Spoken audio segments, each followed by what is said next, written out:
Jangen itte majjere mo janga hande no ani. Fori jangen itte majjere mo janga hande no ani. Toroden Allah yo fewnu en elawol. أعوذ بالله من الشيطان الرجيم بسم الله الرحمن الرحيم إن الحمد لله نحمده ونستعينه ونستغفره ونستهديه ونعوذ بالله من شرور أنفسنا وسيئات أعمالنا من يهده الله فهو المهتدي ومن يضلل فلا هادي له وأشهد أن لا إله إلا الله وحده لا شريك له وأشهد أن محمدا عبد الله ورسوله musidɓe julɓe tedduɓe wonɓe ndaarude men ɗo ka Fulɓe TV e kala ka o vidéo e ngoɗo hito wawi hewtoyde haray caggal yettude Allahu tabaraka wa ta'ala juula e nelaɗo makko Muhammad sallallahu alayhi wa sallam men salmini on salminago islam meɗen wiya on assalamu aleykum wa rahmatullahi wa barakatuhu. haray wonani men welo e weltare e yettugol Allahu tabaraka wa ta'ala nde oɗo channel arata waɗa men interview yewten ko yowiti e jaɓɓagol ɓeɗo hajjiyankoɓe. enen fof hiɗen andi fewndo ɗo e balɗe seeɗaje ɓaawo walla lewru joni e nder aduna Allah on fof woodi ka yimɓe iwi julɓe ɓe wayni en ka leyɗele men ɓe wihi ɓe fokkiti funnange juuroyagol nduɗo suudu Allahu tabaraka wa ta'ala waɗa kadi ziyara almadinatu nabawiya almasjidu nabawi yahugol waɗoya oɗo hajju timminoya tugalal immorde tugali l'islam. haray alhamdulillahi rabbil alamin yettore Allah e jarnugol mo e weltanagol mo e ñaagino Allahu tabaraka wa ta'ala hajjiyankoɓe men ɓen yo Allah naɓuɓe e jam moƴƴere artiraɓe kadi e jam moƴƴere okka ɓe cellal ɓe wawa wadde oɗo hajju e oɗo umra e oɗo ziyara ɓe arta kadi ɓe tawta en e jam. alhamdulillahi rabbil alamin haray Gambien ɓe yahunoɓen fof Allah waɗi ɓe arti si wona faatiɓe ton ɓen iɗen toro yo Allah subhanahu wa ta'ala yurme ɓe yaafo waɗa aljanna werde maɓɓe. haray hiɗen hiwro ɓeɗo hajjiyankoɓe hiɗen lando si tawi woni ɓe hewtiti e jam hiɗen lando si tawi woni ɓe tawti jam ɗen wiya ɓe ahlan wa sahlan wa marhaban bikum. haray hande yewtere men nden ino yiilo kayfa nastakbilul hujjaji ko honno jaɓɓorten ɓeɗo hajjiyankoɓe ko atti kon jaɓɓagol hajjiyanke yahugol ka airport en duwaka naɓude ton yimɓe buy no ɗowtirno ɗemɓe noon ɓe jaɓata yimɓe buy naata ka airport ko wana noon kadi yahangol ɓeɗo hajjiyankoɓe ɓe jaɓata kadi yimɓe buy naata e oɗo airport fi jaɓɓagol ɓeɗo ko waɗi noon addanay ɓe caɗele e sattendeji ka bange e security hiwugol ɓeɗo hajjiyankoɓe hiwa kadi bagage uji maɓɓe ɗin tawa ɗi majjani ɗi wujjaka. joni haray ɗum ɗon koyo jama on wattan yiila ɓe yahanoɓe ɓeɗo hajjiyankoɓe kadi ka airport yoɓe waɗi mexone hara ɓe ƴettani bagage goɗɗo goo te kadi yoɓe eto si tawi no woodi bagage goɗɗo mo ɓe yiyali fi hajjiyankejo mo ɓe yahani on yoɓe eto ɓe waɗa ɗum ɗo report ka airport fi jogiiɓe affaire bagage uji ɗin ɓe jonnira details ji maɓɓe ɗin fof ɗo yoɓe arde. a yiyay si ɓe acci ɗon details ji maɓɓe ɗin inchallahu taala si bagage on ari rek a yiyay ɓe nodday on tigi jommum yahana airport o ƴetta oɗo bagage. no jeeya kadi e ko yewteten kon wondema si ɓe ƴetti ɓeɗo hajjiyankoɓe yo driver ɓen dogir doyi ko waɗi noon si ɓe dogirani doyi hino wawi addude caɗele hino wawi kosude masala yani accident yo Allah subhanahu wa ta'ala dandu yahanoɓe hajjiyanka duwaka wawde masala yani wa yahanowo ko wiyete kon jombajo because on yeyi ɗo woɓɓe ɓe yahanay ɗo hajjiyanke ɓe nanga e yaltugol jooɗo ka hoore baafal oto ɗon ɓe nanga e waɗugol caméra driver ji on dogirta doy musidɓe julɓe hiɗen hani renade ɗum ɗo te ɗo kadi en anday ɓeɗo si ɓe arti ɗo woɓɓe ɓen kaka dowriji iwi no woodi ɗo yahoɓe ha Badibu no woodi ɗo yahoɓe ha Ñoomi no woodi yahoɓe ɗo ha Fooñi no woodi yahoɓe ɗo ha Sooma no woodi yahoɓe ɗo ha Bansang no woodi yahoɓe ɗo ha Basse no woodi woɓɓe sa renaki ɓe yahay ɗo ha Sénégal walla dulaji goɗɗi go haray ɗen wiya driver ɓen kadi soferɓe ɓen yoɓe dogir doy ko waɗi noon si Allah subhanahu wa ta'ala hiwi oɗo hajjiyankejo o iwi Makka o iwi Madina fof o woni e jam o arti ha ɗo addu'aka mo addande ko wiyete ko mettende onon musidɓe julɓe enen yahoɓe hiwroyo ɓeɗo hajjiyankoɓe si en ko adi kon ɓe hino tampi ɓe hino ronki ɓe gogo ziyara mo ɓe waɗi on e hajju mo ɓe waɗi on ɓoyani ko ɓe lanni ko ɓe gayni joni kadi iwugol ɓe Makka ara ko wiyete kon Jidda ɓe waɗay ka airport ɗon woɓɓe ɓen ko ɓuri leere 10 arrangement bagage uji peesugol ɗum ɗo no ɓurti ɗum ɗo ni on taway woɓɓe ɓen sa hikka wano first flight ɗon Gambia ɓen waɗuno ɗon ko ɓuri leere 10 walla 15 ka airport ɓe tampuno moƴa on andi wona normal flight ɓe inna ya ar before 3 hours leere 3 haray a yiwi ka airport ɗo leere 6 leere 7 leere 8 tawa goɗɗo no jooɗi o watta comfortable o yimmo ɗon kadi o naata e oɗo plane ɗon andi plane kadi mo ƴawi hen haray ɓernde makko deƴani haray mo huuli ha o jippo immagol Jidda ara Banjul International Airport no wawi wonde leere 7 walla ko ɓuri noon ɗo kadi yo plane ɗon waɗu laan wiye boss je ɗen ari ƴetti ɓeɗo hajjiyankoɓe adda ɓe ka sal ɓe ara ka immigration ɓe waɗa check-in ɓe ara ɓe ƴeewa ko wiyete kon bagage uji maɓɓe ɗin ɗum kadi ƴettay time ɗo tun ya yiwu on ɗon hajjiyankejo yaltinamo ka airport tawa ƴetti time joni haray ɓeɗo sa renaki ñallal walla balɗe 2 ɓe ɗanaki ɓe jooɗi ha ɓe ronki nayen nanu tum ɓe ari hande immoɗen yahen wiyen en waɗay ɓeɗo ziyara okken ɓe chance ɓe waɗa relax okken ɓe chance ɓe fowto ko waɗi noon tentini wano mawɗo si o tampi ha o heɓali chance no wawata fowtorde ɗum no wawi mo addande ko wiyete kon caɗele hino wawi mo addande ko wiyete kon ok masalan yani nawnare haray ɗum ɗon enen yahoɓe ndaroya ɓeɗo hajjiyankoɓe hiɗen hani wattande yilay ɗum onon musidɓe julɓe wonɓe men e hettade ɓeɗo hajjiyankoɓe sen yeehi waɗugol ɓe ziyara hiɗen duwaɓe toranade Allahu tabaraka wa taala du'a eɗen du'a ɗaɓɓude e maɓɓe kadi ko wiyete kon du'a joni enen yahuɓe waɗugol ɓeɗo visit ndaroyaɓe si ɓe hewti e jang ɓeɗo taw ko hoɓɓe walla na ɓe hoɓɓe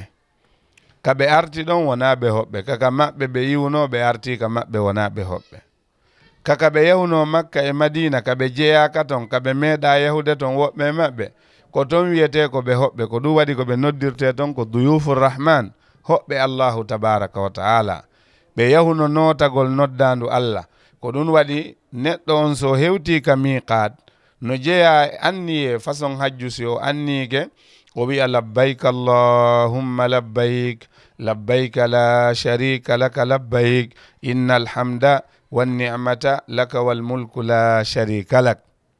ɓe notoyno noddandu Allahu tabaraka wa taala ko ɓe hoɓɓe Allahu tabaraka wa taala ko ɓe délégation Allahu tabaraka wa taala joni ɓe artika maɓɓe wonde noon en wiyay hoɓɓe ɓen arti ɓay en wayridiri e maɓɓe jonte 3 jonte 4 lewru e ko fawi wiyen hoɓɓe ɓen arti kono ka tigi tigi kaka ɓe yewno toon ɓe woni hoɓɓe wona ka ɓe woni artude ɗo joni enen yahuɓe waɗugol ɓeeɗo ziyara kon nu ñagantoɗen ɓe en wiyay wano Abdullah ibn Umar si o yahino ƴeewoygol neɗɗo iwtuɗo hajju o wiyayno taqabbala Allahu sa'yaka wa ghafara zambaka wa akhlafa alayka nafaqatak. Yo Allah jaɓane hajju ma o, yo Allah subhanahu wa ta'ala montane bakkatu ma o, yo Allahu tabaraka wa ta'ala lontinane ko ɓuri moƴƴude ko dépensuɗa ko.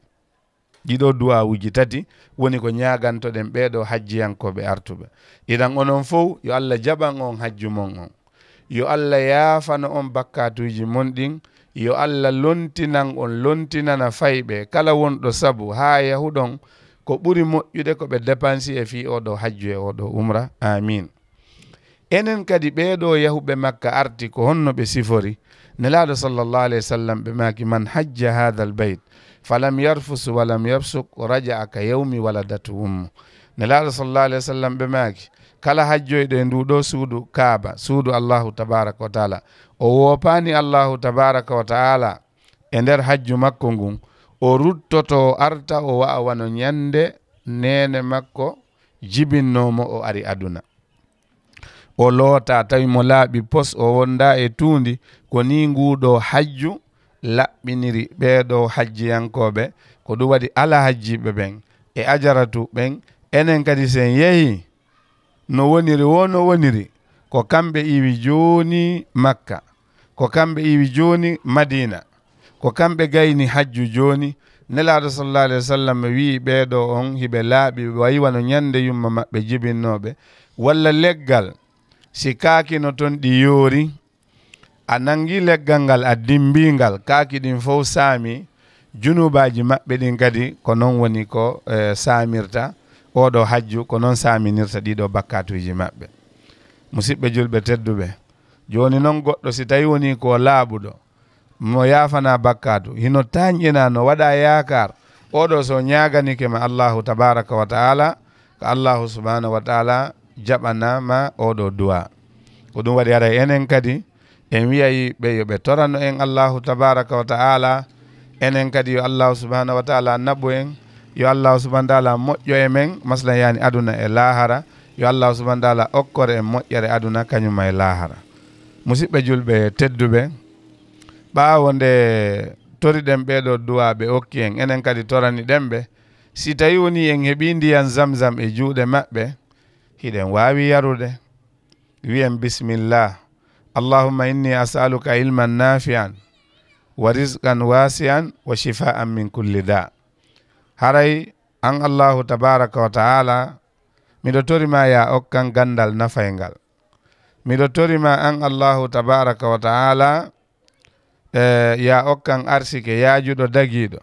Miɗo torima an Allahu tabaraka wa ta'ala ya dikkinan e kala nawnare nangundela. Wiya bismillah yara ndiyan ɗan si wawi wonde laabi tati ko ɗum woni sunna o. Haɗay kadi musidɓe julɓe ɓeeɗo yahuɓe Makka arti wawen faamude enen yahuɓe waɗugol ɓeeɗo ziyara wona yahuɗo ton wo yo tañƴino yimɓe ɓen fof ko beɓe iwtuɓe Makka nelda on tigi goɗɗum. Haray hay goto wawa addande hay ɓeygure mum fof na fere na addana kawtal ngal fof, addana musidal ngal fof, addana sehilaɓen fof, ɗum fof addana en ko wiyete kon caɗele. Haray si a heeɓi goɗɗum alhamdulillah rabbil alamin. A yiyay woɓɓe kadi goɗɗo si fokkitiɗo Makka ɓe ƴetta ɗo joni mbuuɗi wulure guluji ɗiɗi walla 3000 ɓe jonna on tigi tawa ko ɓe waɗi expect ɓe tañƴini on ɗon si ari koye addanorɓe kadi hunde nde annanɗa hoorema machallah. Si on ɗon addaniɓe kufune o wiya o miɗo jonnunomo naggam hunde kaari, kanko o yehi o arti o nelda Allah si wona mbahane walla kurus ko jikriwol tun o addanlan walla kufune tun o addanimmi. Haray reeno ɗen e ɗum ɗon muradu moƴƴuru samna ɗum koko addata caɗele o yahugol Makka. Reeno ɗon kadi e ko anndanɗa hoorema oɗo programme wona ɗo e waɗede ɓe yahuɓe Makka si arti ko ɓe woni e wadde ɗo kon est ce que ɗum ɗo kaka hajju woni ko jeeya walla na ka hajju woni ko jeeya. Haray ɗen wiya hajju ngol lannino makka to nde ɓe wino on iwa e makka aron jidda ƴetton pilen arton gambia wangiɗon suudu kaaba ndun laabi jeɗɗi ko ɗon hajju ngun woni ko lanni ko ɗon hajju ngun woni ko lanni haray o teddungal o buuña ko fotuno hara ko enen wonɓe gaaɓen waɗanta on ɗon buuña iwtuɓe makka ɓen kono joni si tawi woni goɗɗo o cekay package hajju makko on o ceka neldariji ko neldata yimɓe ɓen kon o ceka kadi ko ñamata ton kon o ceka kadi oɗo programme ngal ɗo teddungal ngal o waɗata spen ɓawo nde o arti hajju muradu nun ndu ɓurtay tun sattude ɓurtay tun tiiɗude hande min e mbaalo min yehi makka min arti walla janka jeetu poosije amen fotani min na ɗo joni janka jeetu nagde nangi ñalande waɗa waɗugol teddungal mbaalo kadi nangi ñalande waɗugol teddungal awa min kadi min na mi waɗay comme ɓen ɗon ko waɗi kon temen fotata doole min na jaaja kejjetu hirsi nagge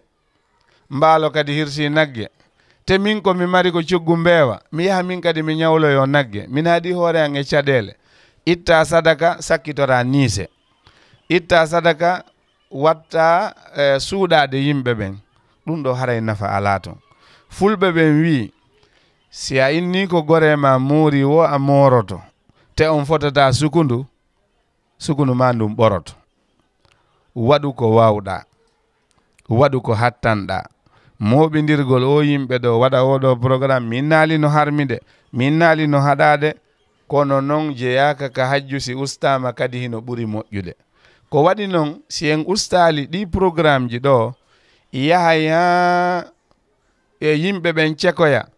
no wawi aada ara ñoƴƴita farilla honno ɗum wonirta misal goɗɗo ɗo hikka ko arata so ceki package makko hajju on o heɓali coggu sérice ko nelda yimɓe ɓen o heɓani o buuña teddungal ko waɗata ɗo si o arti mo wawi baytude hajju makko on o wina o wiya kadi ha nexiya te nexiya laaɓani hikkaɗa wooda a anda ko arata siɗa wooda hikkaɗa selli a anda ko arata siɗa selli hikkaɗa mari a anda ko arata si tawi woni harayɗa jogui keɓal tabitani gurdan tabitani cellal tabitani ko ɗum waɗi haray waɗen piiji ɗin doyi tawi ɓeɗo fof waɗi an a waɗani kadi ɗen faala annintinde kadi ɓe jaɓɓotoɓe ɓeɗo alajiɓe tentiniɓe siniraɓe waɗen jungo men gon gooto a yiyay ɗo joni siniraɓe si tawi ɓe jokkani en ɗan oɗa o waɗi buuña o wi o teddinay gorko makko on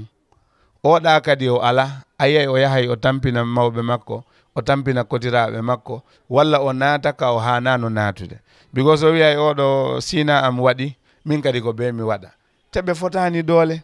haray ko ɓuri moƴƴude kon a yiyay koɓe hawtudu jungo maɓɓe ngon fof wona woto ɓe teddina gorko maɓɓe masala yani yahuɗo makka arti on ɗin ɗon fof no hana renede a yiyay joni yimɓe no waɗa hen spen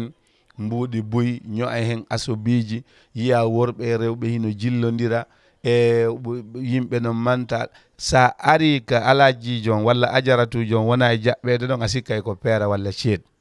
ɗum hanani wonirde ni ko fotuno koyen ƴettu goɗɗo mo andanɗa hoorema ko ustasijo ceernajo o waajo oɗo iwtuɗo makka ko honno o hiwirta hajju makko ngun ko honno o waɗirta protect nguɗo hajju makko hara ngu tunani masala ngu bonani yani hara o heɓani ella ko waɗi noon miɗo wawi innude ko Allah kon mo be no wawi yahude ka marché de soda mbasen danejo ño'a watto kono jogagol on mbasen danejo ɗon tawa o tunani o hojani namo kala haray onon iwtuɓe makka ɓen eɗen tori yo allahu subhanahu wa taala wawnu on jogitagol oɗo hajju allahu subhanahu wa taala walla on wawgol hiwgol oɗo hajju ko Allah kon musidɓe allahu subhanahu wa taala nemini on ɓawde artuɗon ɗo yette allahu tabaraka wa taala wiye alhamdulillah rabbil alamin buyno faalano yahude makka Allah newna naaliɓe wona jogal wona faale naɓata makka ko kodduri e Allah e haajango allahu tabaraka wa taala e tawde allahu subhanahu wa taala noddi on tigi no woodi ɓurɓe ma jogade etike haronki wawani yahude woɓɓe ɓe maayi yahani no wodi woɓɓe no faala kono ɓe ala an allahu subhanahu wa taala itti e bawgal mum e nema mum o moƴƴike e ma o wawima naɓude haray wi'e alhamdulillahi rabbil alamin yetton allahu tabaraka wa taala ɗum ɗo koye nemaji mawɗi ɗin onon allahu subhanahu wa taala nemini on yahi madina on juurike nelaɗo sallallahu alaihi wasallam on juuli ka rawda nelaɗo sallallahu alaihi wasallam on juurike seydina aboubacry e seydina oumar on yahi ka berɗe baqi on juuroyke sahabaɓe surraɓe ɗon e julɓe surraɓe ɗon gila tan nelaɗo ha fewndo ɗo on yahi shuhada uhud on yahi ka sayyidu shuhada koho yanuɓe shahid ɓen hamza bun abdulmuttalib ka o surraɗon e sahabaɓe 90 waranoɓe ka gazwatu uhud on yahi ɗon on juurike ɓen ɗon on ari ka masjidul qiblatain on ari masjidu quba kan juulirde nden ɗon aɗa darnede juulirde nelaɗo nden madina al masjidu nabawi masjidu quba nelaɗo sa sallam ɓe ma kala salliguiɗo ha moƴƴi ka suudu mum o ari masjidu quba o ruƴƴi ɗon darɗe ɗiɗi baraji makko wawi o waɗɗo umra allahu subahana taala yo allah jaabinan on e baraji ko woni e ziyara kon wo waɗɗo umra e julde kadi kala nde juuluɗon ka juulirde nelaɗo sallllahu alayhi wa sallam on heɓi baraji waktuji wulure on yalti madina ɓawo nde gaynuɗon waktuji ɗin ton on ari makka ko yalto ton on ari ka miqat on lootike on haddike ɗe gude mon on wanike ɗeya on wi'i allahumma labbayka umratan wa hajjan walla allahumma labbayka umratan mutamatti'an biha ila alhajj on wi'i labbayka allahumma labbayk labbayka la sharika laka labbayk inna alhamda wanni'mata laka walmulku la sharika lak ha on yettoyke makka on wangike ndu suudu kaaba laabi jeɗɗi on yahi ɓawo maqami ibrahim on juuli ɗon darɗe ɗiɗi on dogi hakkunde safa e marwa on waɗi umra mon ha on gayni e hajju ngun fuɗɗike ɗon wiya kadi labbayk allahumma labbayk labbayka la sharika laka labbayk inna alhamda wanni'mata laka walmulku la sharika lak on yahi on ñalli mina on immike ɗon on darike arafa on immike arafa on ari musdalifa on waali ɗon on hocciɗe kaaƴe jamarat on yahi on maslan on weddoyke ɗeɗo kaaƴe jeɗɗi ñande julde ɗon wiya allahu akbar hiɗon kabbira ɗon mawnina allahu tabaraka wa taala ɗon wotinɗinamo on fembike on hirsi haduyuji mon beyi mon e baali mon walla nayi walla geloɗi wonande waɗuɓe qiran waɗi tamattu on ari ñande julde tawaful ifada on wangike suudu kaaba ndu laabi jeɗɗi ka wangagol hajju on yahi ɓawo maqamu ibrahim on juuli darɗe ɗiɗi on yari ndiyan zamzam on dogi hakkunde safa e marwa machallah du'a uji e jantagol inde allah yo allah subahana taala jaaɓu on woni mina yer ko wonɗon ɗon kon hiɗon weddoyo kaaƴe on gayni ñande ɓe innuno on iway makka aron jidda e ƴawon ɗon ka pilen aron gambia ɗo on wangike suudu kaaba ndu laabi jeɗɗi on waɗi tawaful wada hajju mon on timmi yo allah subahana taala jaɓan on hajju mon on musidɓe julɓe tedduɓe wallahi on heeɓi nema ndaare tun juulugol masjidul haram ka suudu kaaba ndu wonɗon waktu gooto a juulimo ɗon a heɓay waktuji guluji temedere baraji mum musidɓe julɓe onon yahuɓe ɓen yo allah subahana taala jaɓan on ɓe yahani ɓen yo allah subahanahu wa taala newnanɓe kamɓe kadi ɓe yaha joni ko honno haray ɗon hani hiwde nguɗo hajju mon har jogito ɗon nguɗo hajju hara on tuninali ngu on hoja masla yani on hojinali hajju ngu hara on waɗali kala ko bonnata nguɗo hajju jikkuji ɗin yo woni jikkuji moƴƴuɗi nelaw sa sallam ɓe maki alhajjul mabrur laysa lahu jazaun illa aljanna hajju jaɓaɗo ko o ala joddi si wona aljanna imamul hasanul basri o landanoma ko honnum woni alhajjul mabrur o wi wo an tarjia zahidan ani dunia ragiban fil akhira ko an ala jiijo nde ruttotoɗa ara tawaɗa ruuɗi e affaire aduna ɗa wallini ɗum ɓaawo hiɗa lerɗi e fii ko woni maslan e oɗo lahara kono naya artu tawaɗa yiɗi aduna naya artu wiye allahu akbar hayya ala sala ala jiyenno ka suuduɓe yaata hay ka juulirde ɓe juulaya ala jiijo yahuɗo makka ka juulirde o yiyama wo juma ha juma ko façon honnum e ala jiijo ni nelaɗo sa sallam ko ɓe annabaɓe ɓe jonnaka chance juulugol ka galle maɓɓe ko honnum e halwa natata ko honnum e wirdu woni ko waɗata ko honnum woni ko nangata an oɗo gorko ha tawa a nawna a ala ngantu hay fuy o ronka notoyade ko wiyete kon hayya ala sala juulida e jama on jikkuji maɗin a nanay woɓɓe no wiya yaadu makka sansata jikku oye makka yahiraka si wona fiyo jikku sansu haray ko honno andirte oɗo hajjuma jaɓama koyo taw koya jokkinti moƴƴere ɓawo moƴƴere ko ɗum woni alama wondema dewal ma ngal jaɓama alaji en yennayno joni ɓe ala yennude alaji en no jogino jikku bonɗo kono joni he alhamdulillah biɓe iwti makka yettude Allah alaji en okkatano kono biɓe iwti makka he alhamdulillah rewɓe ɓen hari no wulnana kono biɓe arti alhamdulillah changement yo waɗu ko ɗum hollirta alama hajjuma ngun maslan yani ngu jaɓama musidɓe julɓe tedduɓe haray ko ɗum ɗo joginoɗen ko laaɓanten hoore men reedu enen yahoɓe waɗugol ziyara ɓeɗo hajjiyankoɓe waɗa maslan ya laaɓanen reedu kadi ɓe musidɓe men ɓe annanɗa hoorema ko kamɓe iwti makka haray ɗen jarna hi excellency président Adama Barrow e ministre jogiiɗo fi affaire oɗo hajju kaɗo dina kañum may amirul hajj on fadilati cheikh ibrahima sane jeeju e hajj commission on fof e darunde ko ɓe dari e kala kadi travel agency ji ɓe annanɗa hoorema ɓe naɓino ɓeɗo hajjiyankoɓe makka e ustasiɓe ɓe annanɗa hoorema ɓe yaadino e ɓeɗo hajjiyankoɓe ko kamɓe naɓaynoɓe dulaji ɗin fof yaada e maɓɓe mina yaada e maɓɓe arafa yaada e maɓɓe muzdalifa yaada e maɓɓe jamarat si hajjiyankejo majji ko kamɓe ɗaɓɓitaytomo haray dey ɓeɗo fof ɓe jarnama ɓe weltanama yo Allah subhanahu wa taala yoɓon ko ɓuuri moƴƴude e joddi hajju noon wasata caɗele no wawi hen heɓade kono on tigui koyo muñño na ko woni woya wullito woytoɗa ko waɗi noon nelaɗo sallah sallam ɓe wiyanno nene men Aisha ɓe wi tampere ko tampuɗa e hajju o e dépense ma on no ɓuriri ɗuɗirde ka hajju o ko noon kadi baraji ma ɗin ɓuriri heewirde anden kadi hajju ko jihad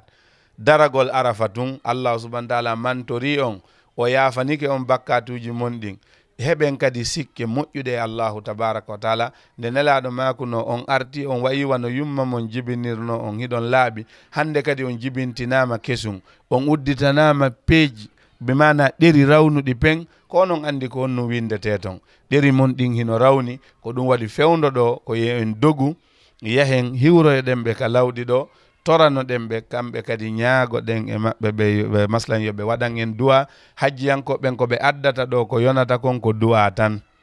ɓe wawa addande yimɓe ɗo fof ko yonata zamzam ɓe jonnetake ɓuuri e 5 litre 5 ko ɗum woni ko ɓe jonnete musidɓe julɓe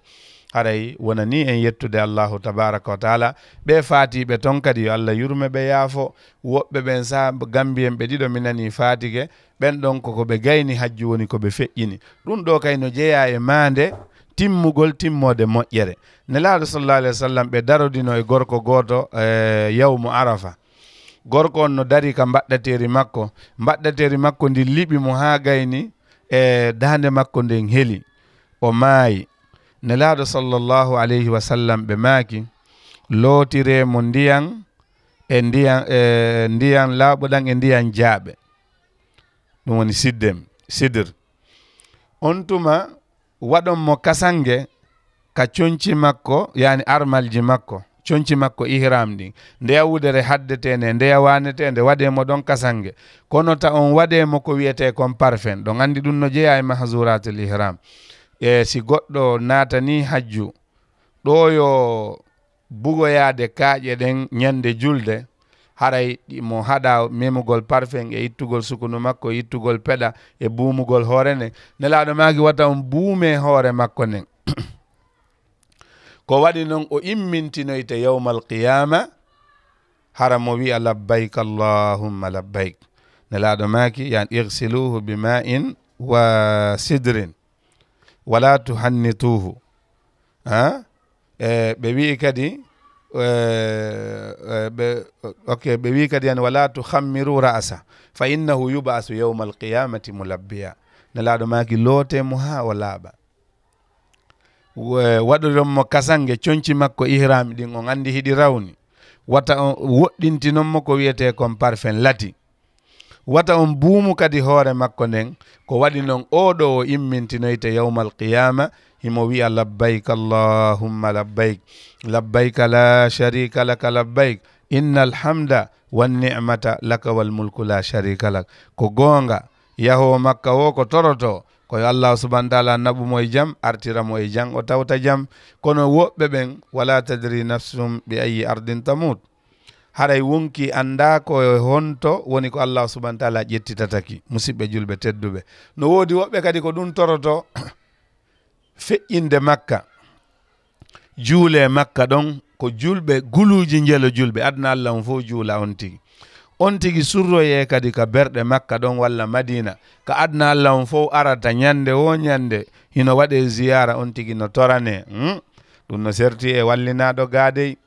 hara yo allah yurme ɓe yaafo e o programme ɗo ɗen hiwro musidal maɓɓe yoɓe muñño yo allah subhanahu wa ta'ala hinno ɓe yaafo yaafoɗa ɓe yaafaɓe haray ka lannode oɗo programme en jarni fof en weltanike fof onon yahuɓe ɓen yo allah jaɓan on hajju mon on yo allah yaafano en bakkatuji men ɗin yo allahu subhanahu wa ta'ala lontinan on lontinana dépense amɓe on ɗiɗo hajju ko ɓuri moƴƴude ko dépense ɗon kon haray on arti hiwe hajju mon ngun renon hajju mon ngun tabiton e waɗugol ko moƴƴi andon hajju ko tuububuye o ƴettodi ahdi allahu tabaraka wa taala wondema on niisi ko wanno ɗon ko boni on wattata on acci awa on tigi nayo artu yiltito e ɗempiji bonɗi ɗi on tigi wonno e wadde haray yo allah wawnu on jogitagol hajju ngun ko aranno on e oɗo programme yewtudugol ko honno jaɓɓorten ɓeɗo hajjiyankoɓe e ko honno hajjiyankejo on du'a wa'ude ɓawo nde o arti makko ko musidɗo mon al ustad Mouhammad Salih bun Mahmoud Ba haray miɗo wayno on ha e programme goɗɗo go wassalamu aleykum wa rahmatullahi wa barakatuh. Jangen itten majjere mo janga hande no ani. Fori jangen itten majjere mo janga hande no ani. Toroɗen Allah yo fewnu en e lawol ɓemɓe o nemini. Fori jangen itten majjere mo janga hande no ani. Fori jangen itten majjere mo janga hande no ani. Toroɗen Allah yo fewnu en e lawol